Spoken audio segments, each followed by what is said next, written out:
Genius SP classes में आपका स्वागत है दोस्तों। यहाँ पर बेसिक ट्रिग्नोमेट्रिक रूल बताया जाएगा जो ये कवर करेगा क्लास 9th to 10th, ये 2 क्लास कवर करेगा। इसका बेसिक जो मेथड होता है वो राइट एंगल ट्रायंगल पे ही इसका अप्लाई किया जाता है। बाकी जो भी एंगल निकालने होते हैं हम ट्रिग्नोमेट्रिक के फंक्शन से निकालते हैं। राह चलते कोई भी पूछ देता है कि आज तक त्रिकोणमिति का कहीं उपयोग हुआ ही नहीं, समझ आ रहा? लेकिन ऐसा कहीं कुछ नहीं है। हम जब यहाँ से कहीं भी नीचे वस्तु को देख रहे हैं या ऊपर वस्तु को देख रहे हैं, वहाँ पे 2 कोण बनते हैं, उन्नयन कोण और अवनमन कोण, जो आगे हम लोग पढ़ेंगे। तो यहाँ भी त्रिकोणमिति के अनुसार ही हम बता पाते हैं कौन सी टावर कितनी बड़ी है। बिना उसको नापे मेजर किए भी हम बता सकते हैं कि टावर की ऊंचाई क्या है। ये पॉसिबल है, तो आपका ट्रिग्नोमेट्रिक से पॉसिबल है, समझ आ रहा है? जिसको हम लोग हाइट एंड डिस्टेंस में पढ़ते हैं। तो फिलहाल हमारे दैनिक जीवन में अगर देखा जाए तभी भी त्रिकोणमिति का उपयोग बहुत सारी जगह है। बस ये है कि जानने की आवश्यकता है कि ट्रिग्नोमेट्रिक का अप्लाई हमारे लाइफ में कहाँ है, जबकि ऐसा कहीं कुछ नहीं है। जितने भी कहते हैं लोग कि ट्रिग्नोमेट्री का उपयोग कहाँ है, आज तक कहीं काम नहीं है, ऐसा कुछ नहीं है। डायरेक्ट नहीं तो इनडायरेक्ट हमारे लाइफ में हर एक चैप्टर की वैल्यू होती है, ठीक है। तो यहाँ पे हम समझेंगे स्टार्टिंग से टोटल कितने फंक्शन होते हैं। अगर देखा जाए तो त्रिकोणमिति में 6 होता है। कौन कौन सा? Sine, cos, tan, cosec, sec and cot. और यहाँ पे थीटा लिखे या अल्फा, बीटा, गामा कुछ भी लिख सकते हैं। यह रिप्रेजेंट किसको करता है? एंगल को रिप्रेजेंट करता है। किसको करता है? एंगल को रिप्रेजेंट करेगा। ये टोटल अगर देखा जाए त्रिकोणमिति में टोटल 6 फंक्शन होते हैं। यहाँ पे sine theta, cos theta, tan theta, cosec theta, sec theta and cot theta.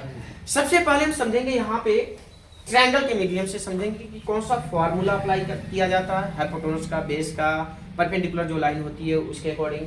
तो यहाँ पे सीबीएसई बोर्ड है, यूपी बोर्ड, दोनों को साथ में लेकर हम चल रहे हैं, उसको ध्यान से आप समझेंगे। ये क्या होता है? हाइपोटेन्यूज होता है, राइट। ये क्या है? परपेंडिकुलर हो गया।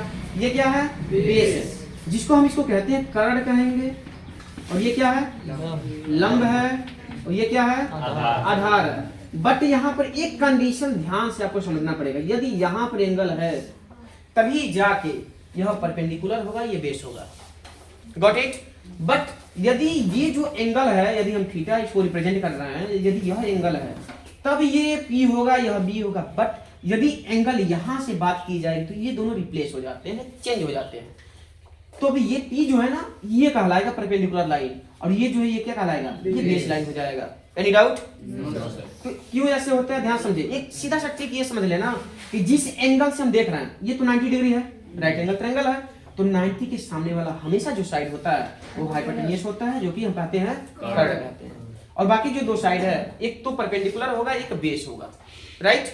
अब समझिए, यदि इस एंगल से हम देख रहे हैं तो इसके सामने की जो साइड होगी वह हर कंडीशन में क्या होगा?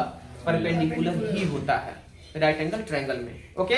और जो इसके साथ जो यहाँ पर है जो साइड बचेगा उसको क्या कहेंगे? बेस कहेंगे। सेम कंडीशन यदि यहाँ से बात करें तो इसके सामने की साइड ये हो जाएगी, तब ये परपेंडिकुलर हो जाता है और ये क्या हो जाता है? बेस हो जाता है, राइट। तब यहाँ पे समझेंगे। ये एक चीज और यहाँ पे हम कि ये जो लिखे गए हैं ना, अगर इस फॉर्मेट में यदि आप लर्न करेंगे तो मैक्सिमम फार्मूले ऑटोमेटिक याद हो जाएंगे। इस फॉर्मेट में अगर कि इसके नीचे यही राइट करेंगे, इसके नीचे यही राइट करें, तब अब यहाँ पे समझेंगे। सबसे पहले साइन थीटा, तो यहाँ पे लिख लीजिए sine theta. Sine theta equal to क्या होगा? P बाई H होगा, B नहीं होगा। लंबटा कर्ण होता है, यानी कि P बाई H होगा। समझ आया? अच्छा, साइन का उल्टा क्या है? Cosec theta. ये अपोजिट कर दीजिए बस, या छोटा क्या हो जाएगा? P हो जाएगा। Any doubt? Same cos theta. Cos theta का क्या होगा? B बटा H, B बाई H हो जाएगा। और कॉस का अपोजिट क्या है? सेक थीटा, तो क्या हो जाएगा? H by B। अब यहाँ पे आइए, टैन थीटा। टैन थीटा बराबर होगा P by B, P by B हो जाएगा अनुपातिक में।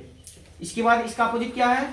कॉट है, क्या हो जाएगा? B बाई P हो जाएगा, राइट। और बहुत ज्यादा यूपी बोर्ड वाले की अगर बात करें हम तो बहुत ज्यादा आपको मालूम होगा कि एक बताते हैं लोग लाल बटा कक्का। ये जो रिप्रेजेंट करेगा वो किसको करेगा? साइन को। ये जो करेगा एक जगह देखिए क्या है? Cos theta. तीसरे नंबर पे tan थीटा, यहाँ पर कोसेक, यहाँ पर क्या है सेक थीटा, यहाँ पर क्या है कॉट थीटा। Any doubt? अब यहाँ से देख के भी हम बता सकते हैं, बताएं साइन थीटा इक्वल टू लंब बटा कर्व, कोसेक थीटा बराबर कर्व बटा लंब, कास थीटा बराबर आधार बटा कर्व, सेक थीटा बराबर कर्व बटा आधार, tan थीटा बराबर लंब बटा आधार, काट थीटा बराबर आधार बटा लंब। समझ आ रहा है? ये फार्मूले आपके हो गए राइट एंगल ट्रायंगल के अकॉर्डिंग। यदि कोई एंगल दिया हो और एक साइड दिया हो, दूसरी साइड पूछ रही हो या कोई भी साइड पूछ रहा हो, तभी हम फाइंड कर सकते हैं। दूसरा समझें कि यदि यहाँ पर कोई एक साइड दिया हो या कोई भी दो साइड दिया हो, तीसरा पूछ रहा हो, तो पाइथागोरस प्रमेय भी है, तो उससे भी लगा सकते हैं, राइट। और एंगल दिया है तो उससे भी लगा लेंगे। अब ये बताइए, यदि हम ये कह रहे हैं कि ये टावर है, क्या है टावर, ठीक है, हम टावर पे चढ़ नहीं सकते, राइट, पर नीचे नीचे की दूरियां तो हम मेजर कर सकते हैं ना, समझ आ रहा है। और हमारे पास ऐसा मेथड तो है कि किस डिग्री पे हम देख रहे हैं, तो ये इसका जो उचिष्ट जो पॉइंट है वो जो दिखाई दे रहा है, मैक्सिमम जो पॉइंट है वो दिखाई दे रहा है, कितने डिग्री का बन रहा है ये तो मेजर कर ही लेंगे। तो बिना हम इसको मेजर किए भी हम चाहें तो त्रिकोणमिति के अनुसार हम यहाँ से इसकी वैल्यू हम फाइंड कर सकते हैं। समझ आ रहा है? एक एंगल पता चल जाए, आधार पता चल जाए तो आराम से हम निकाल सकते हैं। खुद देखिए, tan में होता है लंब बटा आधार, काट में होता है आधार बटा लंब, दोनों में से कोई भी फार्मूला अप्लाई करेंगे इसकी वैल्यू निकल जाएगी। इसी तरह नदी की चौड़ाई यदि हमें निकालनी है, मान लीजिए कि कहीं भी एक कोई भी है, टावर है या कुछ भी है, आप यहाँ बैठे हुए हैं या मंजिल ही है, बैठे हुए हैं, ये नदी है जो बहुत गहरी है, आप जा नहीं सकते हैं, राइट। और उधर कोई भी एक पॉइंट है जो ऊपर से आप देख रहे हैं, और यहाँ पे एक सीधी कुछ भी पॉइंट रख के अगर नीचे देखेंगे, ये डिग्री आपको मिल जाएगा।